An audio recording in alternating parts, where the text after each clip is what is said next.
specific war against Hamas, and also in the north. We have set 4 goals: to eradicate Hamas, to bring back all of our hostages, to make sure that Gaza no longer poses a threat over Israel, and to allow the people of Israel living in the north return home safely. 3 of these goals go through one place, and that is the Philadelphia corridor. It is the conduit of oxygen and armament for Hamas. And I would like to devote several minutes in order to explain the meaning of the Philadelphia corridor. What is it?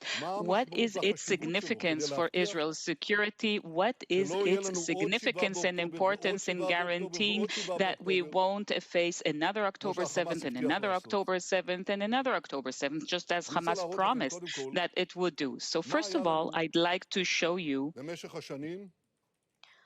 what we had over the years until we pulled out of there. This is the state of Israel, this is Egypt, and you can see the Gaza Strip here. The distance from Tel Aviv isn't that big, from Beersheba and from the area surrounding the border. Of course, there's hardly any distance, but we had an international border going from the sea all the way down to Eilat. This was Israel's international border. If you could blow it up a bit.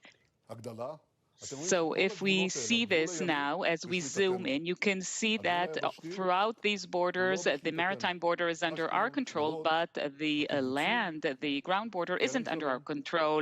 Ashkelon, Sderot, the Kibbutzim, the Kerem Shalom passage, and here you have the Rafah crossing and the Philadelphia corridor, all of them under our control. And this is what happened when we pulled out of Gaza. This is what happened. The borders remained in our hands. They tried breaking through the maritime border. Remember the Marmara and some other events in flotillas, but we... Yeah, that was a humanitarian aid ship that you destroyed. Mavi Marmara is what he's talking about. It was a Turkish humanitarian aid ship that they sent commandos into and killed everyone on, and then lied and said they had weapons, and they only showed like a bunch of kitchen knives. Weathered them all. So nothing could come wherever we were in control of the borders. But once we pulled out of the Philadelphia corridor. See, this is the border between the Gaza Strip and Egypt. And once we pulled out of there, there was no obstacle left from a massive infusion of weapons and means of warfare and machines for manufacturing weapons and machines for digging tunnels, all of that under the auspices of Iran, with the funding of Iran. So all of these things that you see here came into Gaza. So Gaza became this huge threat over Israel because there was no barrier here. There was nothing stopping this. This is what happened. So now the question remains, and people ask me this question, well, if it was that bad, right? How come you didn't conquer it? Why didn't you conquer it? And the answer is that we constantly tried to harm, to attack, of course, immediately after the disengagement, this armament, and of course, even more so under the time when Morsi was in regime, in power, but also with Mubarak as well. But we fought them. And there were a series of wars or campaigns. I led 3 of these campaigns: Pillar of Defense, Guardian of the Walls, and Protective Edge. We fought it. And this, of course, led to a situation in which we killed off thousands of terrorists and senior ranking commanders, the chief of general staff of Hamas, Jabri, but there wasn't national or international legitimacy to go inside of Gaza, to conquer it, to reconquer the Rafah crossing and the Philadelphia corridor. There wasn't any national consensus or international agreement to that. Now, the importance of the Philadelphia corridor, it's not something I'm just saying now. I already said that 20 years ago. The reason why he is specifically talking about the Philadelphia corridor This is a great example. Gives a great study in attempting to manufacture little missile icons inside of Gaza, but just city names within Israel. Yeah. So the reason why he is like specifically talking about the Philadelphia corridor is because pretty much everyone in those in the Israeli protests are cognizant of the real spoiler in the ceasefire and hostage release negotiations that have been taking place. Everyone understands that Benjamin Netanyahu keeps adding additional poison pill provisions into the pre-existing framework, specifically to continue the war, continue the genocide. Okay? They know that. That's why they keep mentioning the Philadelphia corridor and the permanent occupation of Gaza, the permanent military occupation of Gaza as a reason. They know that. So now he's turning around and trying to explain away why he's like, we have to have this permanent military occupation on the southern border between the Gaza Strip and Egypt, because then they'll take the hostages out from that border and they'll sneak them into Iran and we'll never see them ever again, and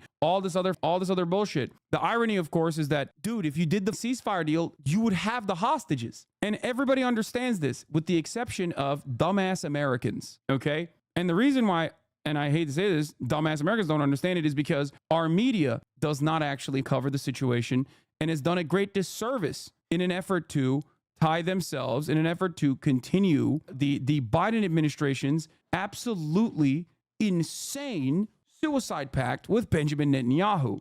That's it. That is the reason why he is personally trying to explain away to the Israeli society in Hebrew why the Philadelphia corridor must be maintained, why the Philadelphia corridor on the Rafah crossing must be permanently occupied by the Israeli military. Sharon declared the disengagement at the end of 2003, and then a few months later on March 26, 2004. What's the real reason he wants to control the Philadelphia corridor? I mean, he has openly recognized this. I think it's not that crazy. He wants a permanent military occupation of Gaza in a similar capacity to the West Bank to deny any sort of Palestinian statehood in Gaza, and to have permanent military control over the civil affairs of Palestinians in the Gaza Strip as well. That's it. He wants to conquer it. He wants to permanently, fully reoccupy the Gaza Strip. That is the reason. Described what are my minimal demands, and I said my first condition is control over all the crossings into the Gaza Strip and from it, from the land, from the air, and from the sea. The Philadelphia corridor, which separates between the Gaza Strip and Egypt, will not be evacuated. If Israel cedes control over it, that's what I said back then Gaza will turn into a terrorist enclave. And when I resigned from the government, when I realized that they were going for the disengagement, that they were going to uproot Jewish settlements, communities, I handed in my resignation later, and I said to Prime Minister Sharon at the time, I said, as a minimum, I demanded that we keep the Philadelphia corridor in our hands. So it's not something new. It was obvious that if we don't have this corridor, they will arm themselves, they will. Yeah, this is all like, hey, sorry the 6 hostages were killed, but here's why they had to be. That's what it is. This entire thing is, this entire PowerPoint, this racist ass fucking PowerPoint is straight up to be like, this is why the 6 people were killed, okay? Sucks to suck. That's precisely what he's saying, which of course, you know, it's very telling, and I don't think that it's working for Israeli society. I don't think they give a about his personal ambitions, and that's why he says it simply won't happen. Netanyahu, in a message to the Biden administration on a proposal to withdraw Israeli troops from the Philadelphia corridor and the Gaza-Egypt border in a hostage ceasefire deal. What this means basically is I'm not dealing with the ceasefire. You have to cave. You have to concede to my demand. The problem is there is a party there on the other side. There's a party there on the other side that literally is saying, no, we're not going to understandably allow a permanent military occupation. That is not a ceasefire at all. Okay. Yeah. By the way, of course, his own defense minister is urging the security cabinet to reverse the decision to keep IDF on the Philadelphia corridor, says hostages must be brought home. Yoav Gallant, who is the other war criminal named by the ICC for a warrant out for his arrest by the ICC prosecutors, is literally at odds with Benjamin Netanyahu. other prominent military officials within the Israeli occupying forces have come out over the course of many months at this point and have said there is no military solution to Hamas. There is no permanent military occupation. We cannot maintain a permanent military occupation. This is ludicrous. This is insane. That is what they keep saying. Israeli Minister of Defense Galan at the cabinet meeting on Sunday. The hostages have no time. We got proof of that yesterday. Continuing to impose constraints such as the decision on the Philadelphia corridor will result in us not meeting the goals of the war. The fact that we prioritize the Philadelphia corridor at the cost of the lives of the hostages is a serious moral disgrace. Minister Ron Derman at the cabinet meeting, it would be a grave mistake to change the decision from Thursday regarding the Philadelphia corridor. To even talk about it will be a disaster that will incentivize murder. We should exert a very heavy price from Hamas for murdering the hostages. That will make it clear to them that it must not happen again. Except you have done that, dumbass. You have. Like, you've killed 40,000 plus Palestinians. You've destroyed every inch of the Gaza Strip. Okay? You've done that already. It's not working. There is no heavier cost to incur in this circumstance. It's just one note, one speed. Netanyahu told Galan in the cabinet meeting, I want to release all of our hostages no less than you. I fought for the release of the hostages. We already covered this part. Kamala Israel rat pack. What is this? I'm 90% sure they're trying to wrap. The outside group Future Coalition PAC has launched a bunch of digital ads on Facebook and Instagram, Snapchat discussing Harris's support for Israel. These digital ads are targeted at very specific communities in Michigan. Map of the targeted zip codes below. What is this? Vice President Harris has chosen a side, her right side. Harris has made herself clear. She stands with Israel and the Jewish people. She has, again and again. She understands the unbreakable bond between the U.S. and Israel. So when Netanyahu came to D.C., Harris hosted the Prime Minister at the White House. And when supporters of a Free Palestine stood up for Gaza, Harris put them in their place. And supporters of Free Palestine, they hate her. Because Kamala Harris gets it. We can trust she'll always support Israel. Wait, are they saying they're running these ads in Muslim districts? I mean, what do you think? This isn't real, is it? Oh my God. It 100% is. Now, if only there was a way. I mean, this is literally that YouTube channel's description. Kamala Harris has helped put the American dream even further out of reach and can't be trusted to revive it. Future Coalition PAC is working to elect someone with fresh ideas who will fight for us. Yup. If that was an anti-Kamala ad, it's brilliant. It is an anti-Kamala ad. Of course it's an anti-Kamala ad. Guys, AIPAC rarely does ads about Israel, okay? They paid very little mind and very little attention to Israel in any of their forward correspondence in the Democratic Party primaries, because everybody understands ain't nobody give a fuck about Israel, dog. Okay, there are, however, some people who give a fuck about Palestine and Palestinians, and that's precisely the reason why this ad is being pumped in these districts, in these heavily Arab, heavily Muslim districts in Michigan. Okay. That's it. No matter how hard the American media goes in defense of Israel, okay, most people either A, don't give a shit, B, don't understand it, or C, think it's abhorrent. The easiest way to solve this, and ads like this specifically, would be to obviously openly communicate that that's not what you're doing. Okay?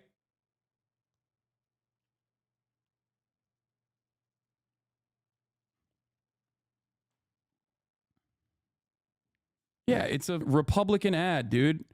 The outside group Future Coalition PAC has launched a bunch of digital ads on Facebook, Instagram, and Snapchat discussing Harris's support for Israel. These digital ads are targeted at very specific communities in Michigan. Map of the targeted zip codes below.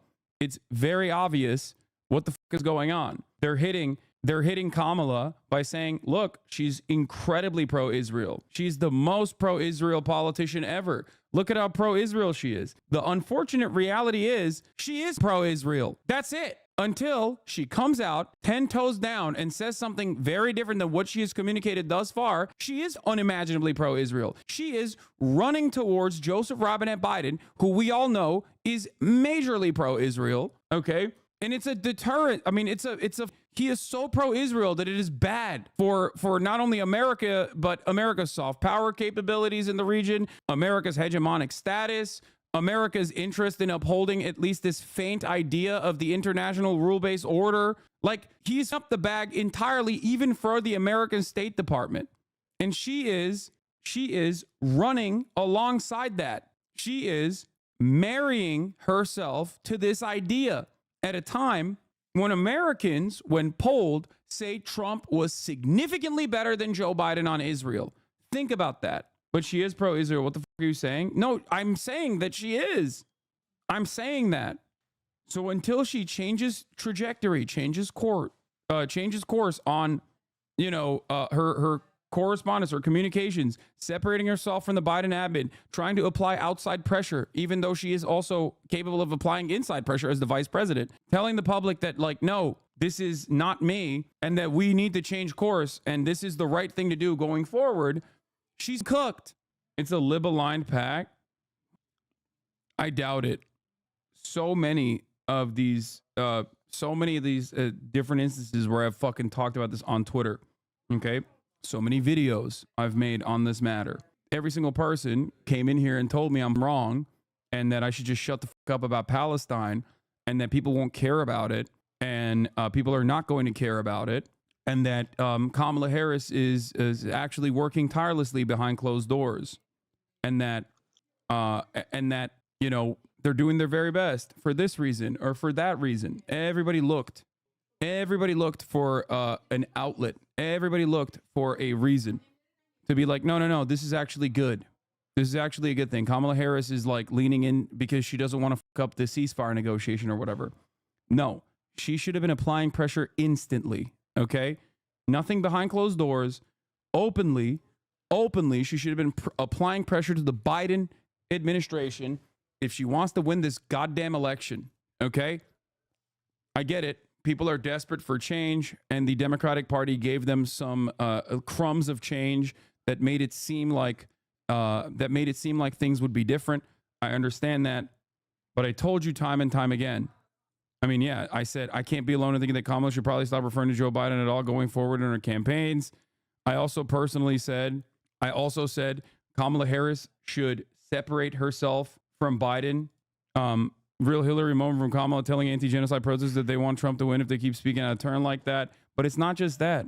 It's not just that. I said time and time again, foreign policy does not move elections until it's the only thing that people think about and it's the only thing that people talk about. There's a likelihood that leaving Israel, Benjamin Netanyahu, Trump's best buddy, okay? Trump's best buddy on the table, allowing him to do an October surprise at the behest of Donald Trump is insane to me. Okay? Here's another one. Once again, it is morally the right thing to do. It is also electorally beneficial. Biden was trailing behind Trump on Israel by double digits before he dropped out. Kamala Harris must not continue this unpopular and cruel charade. Vibes only go so far. You need every vote. That's it. I gave you a historic example with Humphreys versus LBJ in the Vietnam War. He did not separate until it was far too late, and that cost him the election. It is crazy. It is crazy that they do not recognize this. From the Israeli state broadcaster Khan, Prime Minister Netanyahu is trying to convince the public of the importance of the Philadelphia Axis when he was unable to convince neither Defense Minister Gallant nor the head of the Mossad Barna nor Chief of Staff Halevi on this matter. Bro, the public broadcaster is bouldering the Netanyahu cabinet. Netanyahu single-handedly at this point. And the American media and the American leadership is not doing that. It is mind-boggling how bad their instincts are. I don't know what else to say. It is crazy. Timestamp, last question from the presser in English. And achieving the release would seriously ask... This is Bibi defining total victory when asked in English. Same seriousness. On August 19th, in English, a question that I was asked in Hebrew. I was asked whether I'm not doing enough to the release of hostages. Well, I want to set the record straight. On April 27th, Secretary of State Blinken said that Israel made an extraordinarily generous offer for a hostage deal. On May 31st, Israel agreed to a U.S.-backed proposal. Hamas refused. On August 16th, Israel... Yeah, he lied. It's funny that he's saying this in English because guess what? Everybody who understands Hebrew that's in that room knows exactly what he did in that process. Because in Hebrew, in Israel, he kept saying, there's no hostage deal. I don't know what these American dumbasses are on about. But when he's speaking in English, he's like, oh, yeah, Anthony Blinken said, you know, we made these generous proposals. I mean, it's so generous. I wonder, like, it's crazy to me that so many people in Israel speak English, okay? So many people see what he's doing, but it doesn't fucking matter because that question and that answer is for us in the Western world, for us in America, for us in the UK, for dumbasses that want to maintain this facade. Agreed to what the United States defined as a final bridging proposal. Hamas refused again. On August 19th, Secretary Blinken said, Israel accepted the U.S. proposal. Now Hamas must do the same. On August 28th, that's 5 days ago, Deputy CIA Director said that Israel shows seriousness in the negotiations. Now Hamas must show the same seriousness. I want to ask you something. What has changed in the last 5 days? What has changed? One thing. These murderers executed 6 of our hostages. They shot them in the back of the head. That's what's changed. And now after this,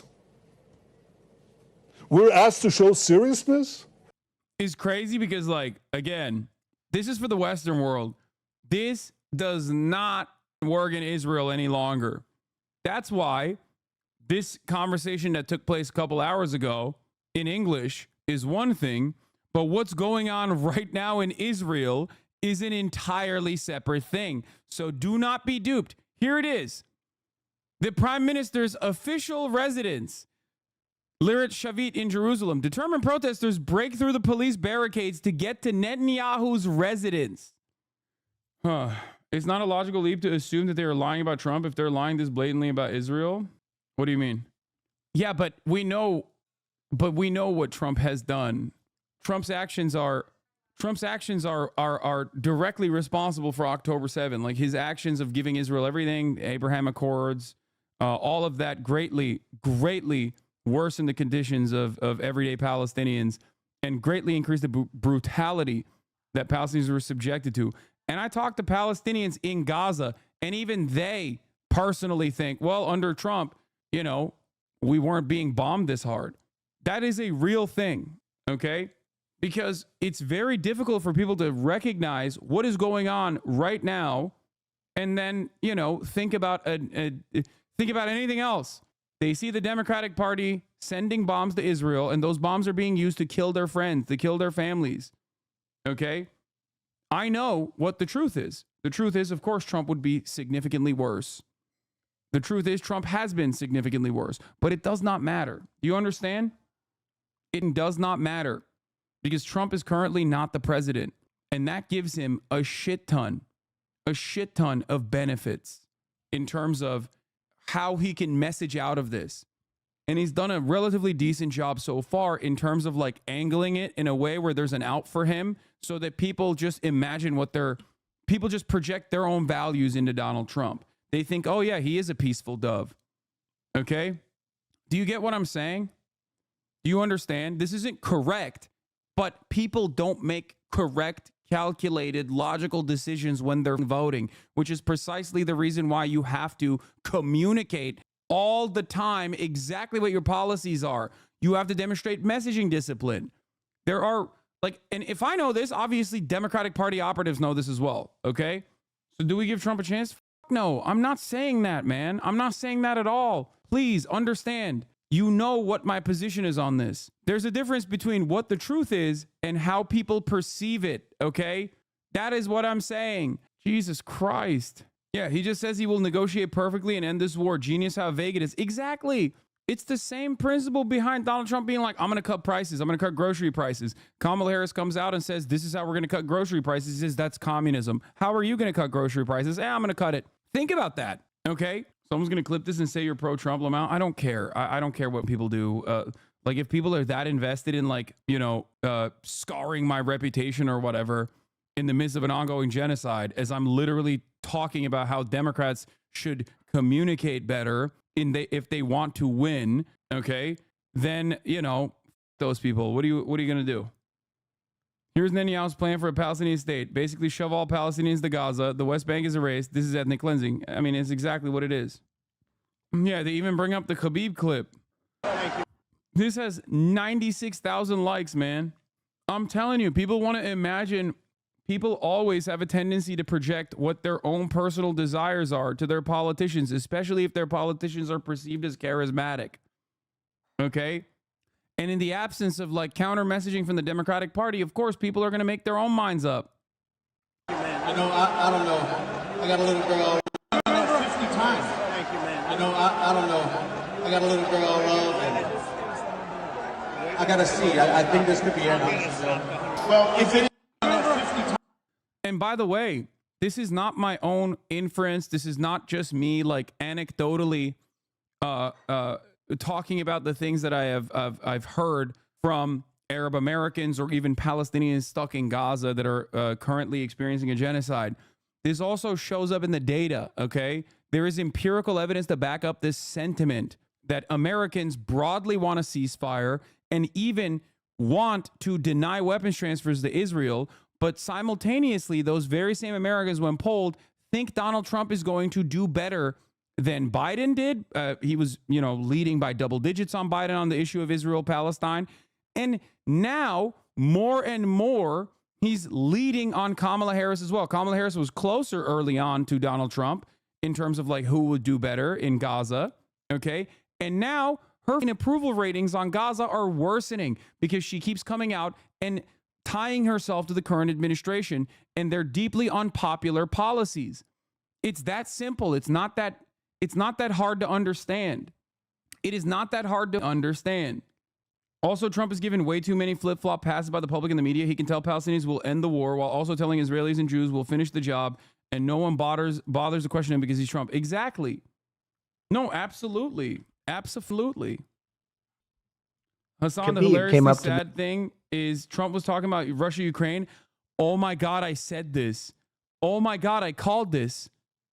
Oh my God, I didn't even know he actually personally talked about the fight. He said to me, "Oh, I hope you can get in because we have to stop the wars. We have to stop the killing. On the so flip many side, people are being killed." He's a very smart guy, very interesting guy. We talk. Wait, I don't remember this in the Logan Paul impulsive video. You guys would probably say he's the best ever, maybe, and he was just about my favorite guy. Right after the election, if I win, I will get that war stopped before I get to office. Talking about Russia, Ukraine. I'm talking about Russia, Ukraine. Oh my God. Oh my God. Okay, yeah, On he the- did. He did. He 100% was, yeah, no, you're right. We watched this. It's genuinely frustrating how willfully incompetent Dems are being, 100%. It is ridiculous. It is absolutely ridiculous. What the Democrats are doing right now is poison, okay? Kamala has lost 40% support from Muslim voters. Wait, what? Shocking poll. Democrats had a 40-point drop with Muslim voters. Jill Stein is not tied with Kamala Harris with the Muslim vote. This is the strongest position third parties have been in my entire life. Yeah, okay, dude. Jill Stein is really cooking, dude. Jill Mentum is real. Come on, guys. All right, let's look at the protests. Demand that the government agree to a ceasefire. The protests are good because it's like at least getting some real coverage in American media for the first time ever, communicating some of these desires that completely go against the American position and completely go against American State Department propaganda. In Gaza, I gotta Israeli pee. Prime Minister Benjamin Netanyahu is placing all the blame on Hamas, saying whoever murders hostages does not want a deal. Marcus Moore is on the scene in Israel. Good morning, Marcus. George, good morning. This is the funeral procession for 23-year-old Israeli-American hostage Hersh Goldberg, Poland. You see all of the people here in Jerusalem who have lined the procession route as they go to a nearby cemetery. His murder and that of 5 other hostages sparked deep sorrow and anger across Israel. Overnight, thousands packing the streets of Tel Aviv to protest the deaths of 6 more hostages. Protesters blocking a highway in Tel Aviv, setting fires, demonstrating against Prime Minister Benjamin Netanyahu's handling of the war. Israeli police seen clashing with protesters, arresting dozens, and using water cannons to disperse the crowd, dragging and pushing them through the streets. Outrage growing after the Israeli Ministry of Health says the 6 hostages were killed, quote, in a number of short-range shots, estimating their deaths occurred 48 to 72 hours before their bodies were examined. The hostages found in Gaza, Israeli-American Hersh Goldberg Poland among those murdered. Richmond, Virginia Rabbi David Asher, a friend of the Poland family, horrified by the news. Beautiful boy who was taken way too soon. It's horrible and tragic that so many civilians have died in Gaza during this war. I spoke with Hersh's mother earlier this summer after a video of him in captivity was released to the public. Listen, we are pawns in a game. The hostages are pawns in a game. Their families are pawns in a game. And a game that we didn't sign up for. The head of Hamas's negotiation team saying the hostages could have been brought back alive, claiming. What do you think finally made Biden go, Bibi isn't doing enough? Dude, I don't care, okay? I don't care. I don't care that Biden finally said Bibi isn't doing enough. For the past 3 months, Benjamin Netanyahu has openly sullied the terms that the American government kept saying was Israel's own terms, okay? It means nothing. It means nothing to me, and it should mean nothing to you, okay? Until you see firm commitments, from the American administration currently, the Democratic Party, okay? Until you see them genuinely take a stance, it means nothing. It took 3 months of him openly saying, F Biden, I don't care about this deal. There's no deal, for him to turn around and be like, oh, I guess he's like not doing enough.